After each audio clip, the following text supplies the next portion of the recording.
दोस्तों, किसी ने क्या खूब कहा है कि अगर आवाज ऊंची हो तो कुछ लोग सुनते हैं, लेकिन अगर बात ऊंची हो तो हर कोई सुनता है। नमस्कार, मैं अमितेश। आज इस वीडियो में हम बात करेंगे एक ऐसी कहानी के बारे में जिस कहानी को सुनने के बाद शायद आपकी जिंदगी के बहुत सारे समस्या जो है वो खुद ब खुद हल हो जाएगी। तो ये कहानी शुरू होती है एक लड़के से। एक लड़का जो एक सेठ के यहाँ मेहनत मजदूरी करता था, काम करता था, और बदले में जो पैसे मिलते थे उनसे वो अपना गुजारा करता था। हर शाम जब वो दुकान से वापस अपने घर आता था तो उस मेहनत से कमाए हुए पैसे से वो अपने लिए राशन खरीदता था और उससे कुछ खाना बना करके वो खा करके सो जाता था। एक दिन दुकान से वापस आने के बाद में लड़के ने अपने लिए रोटियां बनाई, और जब वो खाना खाने बैठा तो वो देखता है कि उन रोटियों में से एक रोटी कम थी। उसने इस बात को ज्यादा गंभीरता से नहीं लिया और वो खाना खा करके चुपचाप सो गया। अगले दिन दोबारा उसने खाना बनाया, और जब वो खाना खाने बैठा तो फिर से देखता है कि एक रोटी आज फिर कम है। अब इस लड़के के दिमाग में ये आता है कि आखिर ये एक रोटी मेरी जा कहाँ रही है, क्यों ना इसका पता लगाया जाए। और इस फिराक में वो अगले दिन 3 रोटियां फिर से बनाता है और चुपचाप घात लगा करके बैठ जाता है ये देखने के लिए कि उसकी बनाई हुई रोटियां आखिर जा कहाँ रही है। वो देखता है कि एक मोटा सा चूहा अचानक से आता है और उन रोटी के डब्बों में से एक रोटी निकालता है और लेकर के चुपके से भागने लगता है। लड़के ने उस चूहे को वहीं पकड़ लिया और बोला कि भाई, मेरे हिस्से की ये जो रोटियां हैं जो मैं इतनी मेहनत से बनाता हूँ, इसको तुम लेकर के क्यों जा रहे हो। चूहे ने बोला कि भाई, ये मैंने ले लिया, अब तो ये मेरे हिस्से की हो गई, मुझे तो खाने दो।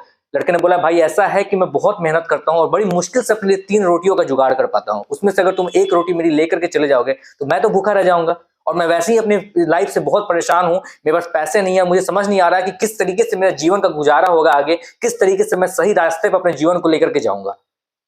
चूहे ने उसकी बात को सुना और बोला कि भाई, ऐसा है कि तुम्हारे इन सारे सवालों का जवाब मेरे पास तो नहीं है, लेकिन एक व्यक्ति ऐसा है जो तुम्हारे इन सारे सवालों का तुम्हें सही जवाब देगा, और हो सकता है कि उसके बाद तुम्हारी जीवन जो है वो एक सही रास्ते पे चला जाए। लड़का ये सुनकर बहुत खुश हुआ और बोलता है कि चलो ऐसा है तो मैं तुम्हें बदले में ये रोटियां देने के लिए तैयार हूं, लेकिन तुम मुझे बताओ कि मुझे वो व्यक्ति कौन है और कहां मिलेगा। चूहे ने बताया कि तुम्हें महात्मा बुद्ध के पास जाना होगा और महात्मा बुद्ध को अपनी सारी समस्याएं बतानी होंगी। वही तुम्हारी इन समस्याओं का जो है वो सही जवाब दे सकते हैं और शायद इसका हल भी निकाल सकते हैं। लड़के ने चूहे से महात्मा बुद्ध का पता पूछा, सब कुछ समझा, और अगले दिन सुबह सेठ से छुट्टी लेने के बाद में वो निकल पड़ा महात्मा बुद्ध की तलाश में। चलते चलते रात हो गई।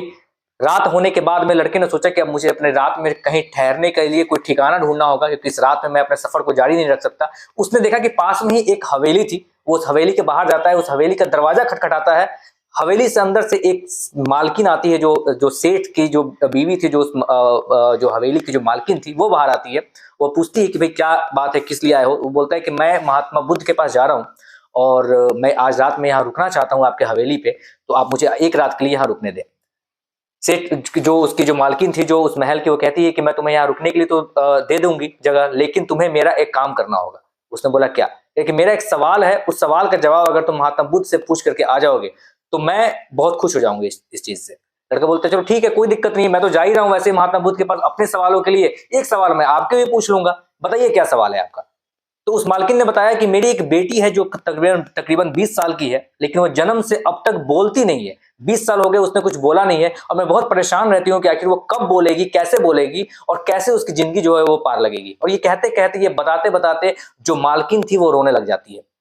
लड़का कहता है आप रोइए मत, आपको परेशान होने की बिल्कुल जरूरत नहीं है। मैं महात्मा बुद्ध के पास जब पहुंचूंगा तो मैं आपके इस सवाल का जवाब उनसे जरूर पूछूंगा। यह वादा करके अगले दिन सुबह वो अपने सफर की तरफ निकल चलता है। सफर चूंकि बहुत लंबा था, रास्ते में बहुत सारी परेशानियां थी। जब वो लड़का चलता जाता है तो अचानक आगे जो है बड़े बड़े पहाड़ आ जाते हैं।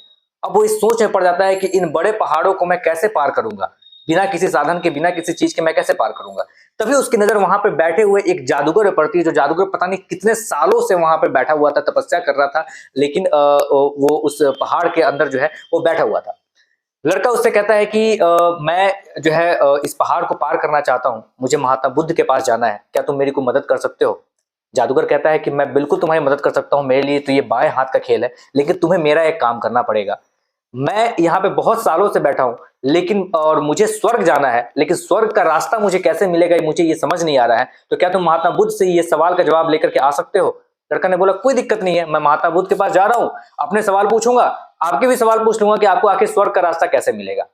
ये सुनकर जादूगर बहुत खुश होता है, वो अपनी छड़ी घुमाता है और एक झटके में इस लड़के को उस पहाड़ से पार करा देता है। जब लड़का पहाड़ पार कर जाता है, आगे जाता है, तो आगे बहुत गहरी और बहुत बड़ी एक नदी आ जाती है। अब लड़का फिर से परेशान हो जाता है कि पहाड़ तो मैंने पार कर लिया, अब ये नदी कैसे पार होगी। तभी उसकी नजर अचानक से नदी में एक बहुत बड़े से विशालकाय एक कछुए पे पड़ती है। वो कछुए से कहता है कि भाई कछुआ, ऐसा है कि मुझे इस नदी को पार करना है, मुझे महात्मा बुद्ध के पास जाना है, क्या तुम मेरी मदद कर सकते हो? क्या तुम मुझे अपनी पीठ पर बिठा करके इस नदी को पार करा सकते हो? कछुआ कहता है कि कोई दिक्कत नहीं है, मैं तुम्हें नदी पार करा दूंगा अपनी पीठ पे बिठा करके, लेकिन मेरा एक काम अगर तुम कर दोगे तो मैं ये करूंगा। तो लड़का कहता है ठीक है, बताओ क्या काम है तुम्हारा? तो कछुआ कहता है कि मैं कई सालों से इस नदी में हूं और कई सालों से मैं कोशिश कर रहा हूं कि मैं ड्रैगन बन जाऊं, लेकिन अब तक मैं ड्रैगन नहीं बन पाया हूं और ना ही मुझे ये समझ आ रहा है कि मैं ड्रैगन आखिर बनूंगा कैसे। तो अगर तुम महात्मा बुद्ध से ये पता करके आ सकते हो कि मैं ड्रैगन कैसे बनूंगा, तो मैं तुम्हें अपनी पीठ पर जो है बिठा करके पार करा दूंगा। लड़का कहता है ठीक है, कोई दिक्कत नहीं है, तुम मुझे पार करा दो, मैं वहां पहुंचूंगा महात्मा बुद्ध के पास और वहां पहुंच करके मैं तुम्हारे सवाल का जवाब उनसे पूछ लूंगा कि तुम आखिर ड्रैगन कैसे बनोगे। कछुआ खुश हो जाता है, उसको अपनी पीठ पर बिठाता है और नदी पार करा देता है। इस तरीके से लड़का जो है वो महात्मा बुद्ध के पास पहुंचता है। महात्मा बुद्ध के पास बहुत सारी भीड़ लगी हुई थी, बहुत सारे लोग थे जो अपनी समस्याओं को लेकर के आए हुए थे। लड़का वहां बैठता है, अपनी बारी का इंतजार करता है, लेकिन जब उसकी बारी आती है तो उसकी बारी आने के बाद में फिर से एक नई समस्या उसके सामने खड़ी हो जाती है। महात्मा बुद्ध कहते हैं कि जो भी यहाँ लोग अपने सवालों का जवाब लेकर के आए हैं उनको मैं बता दूं कि मैं सिर्फ और सिर्फ उनके 3 सवालों का जवाब दूंगा, 3 के बाद में किसी भी चौथे या 5वें सवाल का जवाब उन्हें नहीं मिलेगा। अब लड़का परेशान, क्योंकि उसके पास में एक जो महल की जो मालकिन थी उसके सवाल थे, दूसरा उस जादूगर का सवाल था, तीसरा उस कछुए का सवाल था और चौथा उसका खुद का सवाल था। तो पूरे 4 सवाल उसके पास थे, लेकिन जवाब उसको सिर्फ 3 के मिलने थे। अब वो ये सोचता है कि मैं किसका सवाल पूछूं और किसका सवाल मैं छोड़ दूं। फिर उसके सामने वो पूरा दृश्य घूमने लगता है, कैसे वो मालकिन जो थी वो रो रही थी, कैसे हजारों साल से वो जादूगर जो है वो पहाड़ों में बैठा हुआ है, कैसे वो कछुआ नदियों में बैठा हुआ है, और ये सारी परेशानी जब उसके सामने घूमती है तो वो सोचता है कि इन सब लोगों की परेशानी के आगे मेरी परेशानी तो बहुत छोटी है। मैं तो वैसे भी, मेरी नौकरी चल रही है, सेठ के यहाँ काम करता हूँ, 2 वक्त का खाना मिल जाता है, जिंदगी चल रही है, थोड़ा और मेहनत करूंगा थोड़ा और बेहतर लाइफ हो जाएगा। लेकिन ये जो लोग हैं जिन्होंने मेरी मदद करी और वो मुझसे ज्यादा परेशान है, इनके सवालों का जवाब मिलना बहुत जरूरी है। और वो अपना सवाल उसी समय भूल जाता है और वो सवाल पूछना शुरू करता है। और सबसे पहले वो महात्मा बुद्ध से पूछता है उस महल की मालकिन की बेटी के बारे में कि आखिर उसकी बेटी जो है वो कैसे बोलेगी। महात्मा बुद्ध ने सवाल को सुना और बोला कि जिस दिन वो अपनी बेटी की शादी कर देगी वो उसी समय बोलना शुरू कर देंगी, तो आप जाइए और जाकर के उस महल की मालकिन से बोलिए कि अपनी बेटी की शादी जो है वो जल्द से जल्द करा दे, शादी होने के बाद में वो बोलने लगेगी। दूसरा सवाल उसने पूछा कि कैसे जादूगर जो है वो स्वर्ग की तरफ जाएगा। महात्मा बुद्ध ने कहा कि जिस दिन जादूगर अपनी छड़ी को छोड़ देगा, अपनी छड़ी का त्याग कर देगा, वो उसी समय स्वर्ग की तरफ चला जाएगा। तीसरा सवाल उस लड़के ने पूछा कि वो कछुआ ड्रैगन कैसे बनेगा। तो महात्मा बुद्ध ने हंस करके बोला कि जिस दिन वो कछुआ अपने कवच को उतार देगा, वो कवच को उतारने के बाद में तुरंत ड्रैगन बन जाएगा। लड़का बहुत खुश हुआ, उसके पास सारे सवालों के जवाब आ चुके थे। वो वापस जो है वो अपने घर की तरफ निकल गया। वापस आने में सबसे पहले उसको वो कछुआ मिलता है। कछुआ पूछता है कि भाई मेरे जवाब लेकर के आए हो क्या? लड़का कहता है हाँ, तो अगर इसी समय अपने कवच को उतार दोगे तुम ड्रैगन बन जाओगे। यह सुनते ही कछुए ने तुरंत अपना कवच उतारा और जैसे ही उसने अपना कवच उतारा, उस कवच में से लाखों की संख्या में मोतियां जो है वो बरसने लगी।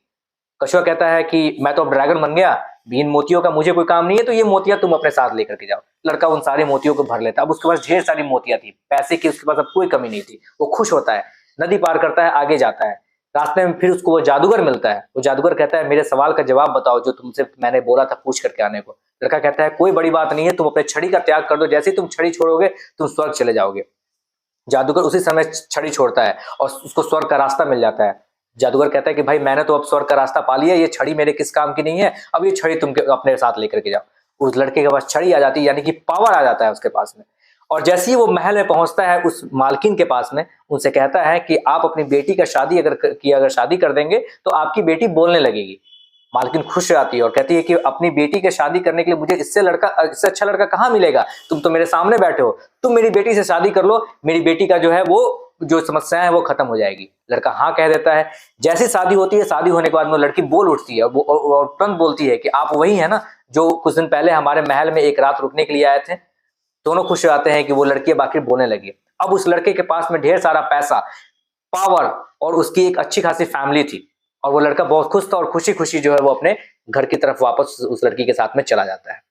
तो दोस्तों इस कहानी को कहने का मतलब सिर्फ और सिर्फ इतना है कि जिंदगी में अगर हम अपनी समस्याओं को 1 सेकंड के लिए अगर पीछे रख करके दूसरों की समस्याओं के बारे में अगर सोचना शुरू कर दे, उनका समाधान निकालने की अगर कोशिश कर दे, तो हो सकता है कि ईश्वर की मदद से, भगवान की मदद से हमारी समस्याओं का समाधान जो वो खुद ब खुद निकल जाएगा।